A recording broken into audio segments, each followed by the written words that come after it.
Chris coming from Bronx. I have a question for you. I have three iconic films in the Evil Dead franchise. Three iconic films. Three, yeah, they're very iconic. Okay. I grew up with these films, but what was the process like for you, and what were the challenges to stepping back into the character in the show? Coming back as a TV show, the recent show, Ash vs. Evil Dead, that nobody watched. He was the hardest working man in show business, my stunt guy. His name is Raisho Vezolev, and most actors don't talk about their stunt guy. I will always say his name with great joy, because he would take the shit, and then I would get up and go like that. And I'd be walking across the set after working one day, and I'd hear this crash at the other end of the stage, and that meant Raisho was getting thrown, ratcheted on a cable all the way across the set into a wall. And I'd go, Raisho, how'd it go? He'd go, fuck this shit, boss! Thanks, Happy. But he always called me boss, so it all worked out fine. He's a great photo double that we injured mercilessly. Yeah. Poor fucker. That's all right. The pain goes away in payday. Yes. How you doing, Bruce? Hi. Yo. All right. So my question to you is: Yeah. Clearly, you guys shot within the woods first, right? Before That was a Evil little Dead. demo movie in the Super 8mm format. Yeah. Like full amateur format. And that movie was basically like what you guys imagine as Evil Dead before having the budget to make Evil Dead. Yeah, right? we did a little half-hour version of it to show investors. We'd go, hey, it's like this, only like way better. Okay. And it worked. Yeah, but when you guys did Within the Woods, did you guys already imagine a cabin and everything, or did that come about when you guys started filming? Well, this Evil was, Dead? Sam had this story he wanted to do, but because we had no money, we thought, let's use Rob Tappert's farmhouse that his family actually owned in Marshall, Michigan. So we saved a lot of money and just filmed there. It was good practice. Nice. Thank you. So it worked. The Coen brothers did something similar. Because Joel Coen was the assistant editor of this movie. Oh. Yeah, Mr. Fancy Pants. Hello. To me, he's Joel, get me a cup of coffee, Coen. Watch this sequence where Ash is going to chain his girlfriend up, Linda. He edited that whole sequence. And he did a really good job. And that's how Sam got to know him, was doing that movie.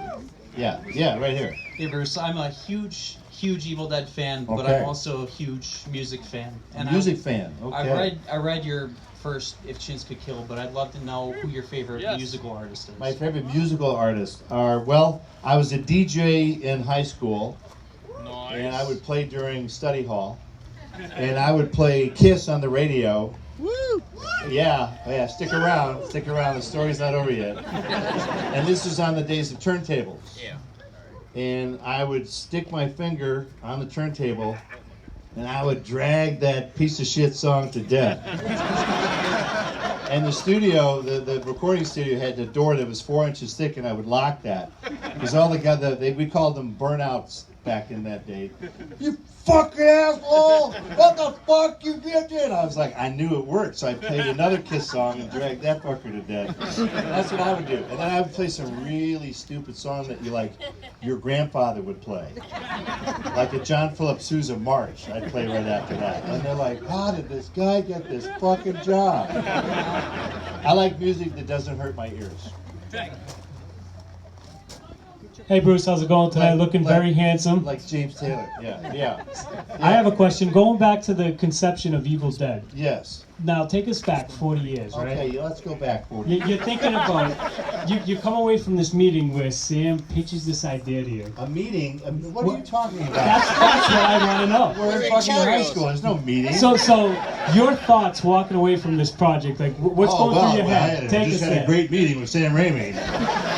He pitched me this idea. Yeah, let's hear it. No, sir, that's not the chronology. In high school, that's where I met Sam. I met Sam the very first time in junior high school. He was in the middle of the hallway in 8th grade, dressed like Sherlock Holmes. Sherlock Holmes, that's a really weird, dumb outfit. Playing with dolls. I'm walking down the hallway, minding my own business, and I'm like, oh yeah, let's go way around that guy. Now Sam claims to this day he was making a movie. Oh no, there was no camera anywhere. Sam is just a freak. So I got into typing class in my junior year of high school, because I got into typing class, I'm like, why does everyone around me know how to type? Why are they in this class? How did I get in this class? How did I get into typing? So I went to the counselor, I said, hey, can I drop this class? I didn't even know if you could. They're like, yeah. And I'm like, what do you got? They went, radio speech. I was like, yeah, put me in radio speech. We can do like the morning announcements and stuff. Sam was in the class, a radio speech. So we started doing morning announcements over the radio, broadcast over the high school radio. And Sam would do shit like he'd sit behind me in class. And if I went to raise my hand to answer, he'd take a number 2 pencil and he'd stick it in the back of my neck to where the teacher couldn't see it, because he's directly behind me. And he wants to see who can last longer, me or him. Like, can I answer the question without screaming out in pain? Or is he going to snap that pencil off because I'm not going to give in to that little shit? He was a little shit right from the start. It was a battle of wills right from the go-go. So we started making movies together, little amateur movies, and by the end of high school we were like, oh crap, high school's done. We have no plans for anything in the future. So Sam thought, rather than writing a comedy, which might need like a John Candy or a Steve Martin, horror movies don't need anybody. Look at Halloween, the original Halloween. Who the hell knew Jamie Lee Curtis? Yeah, Nobody. No. Texas Chainsaw Massacre. Nobody. Gunnar Hansen came out of that, but nobody knew anybody. Horror movies were cheap like that. So Sam was like, I tell you what, I'm going to just write a horror movie.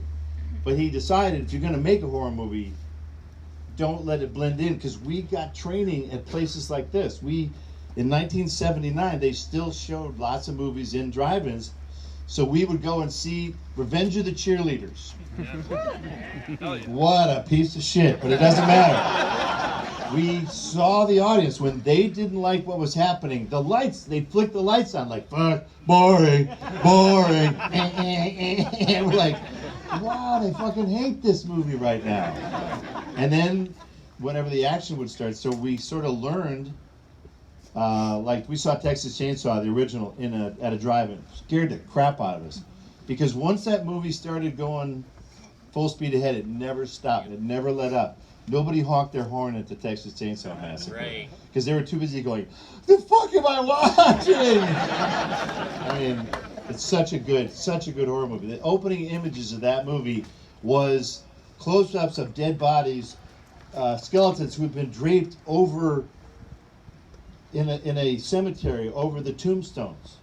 And it was like ugly police photographs of this. So you realize, you went, some twisted fuckers dug these bodies up and thought it was funny to drape them over the tombstones, like, you know, these horrible skeletons. I'm like, I think I'm in trouble. I think this movie's going to be trouble. So we were influenced definitely by these movies, but definitely the ones that really kept the action going. That's what got us into horror, really. And then once you're in, and which is fine.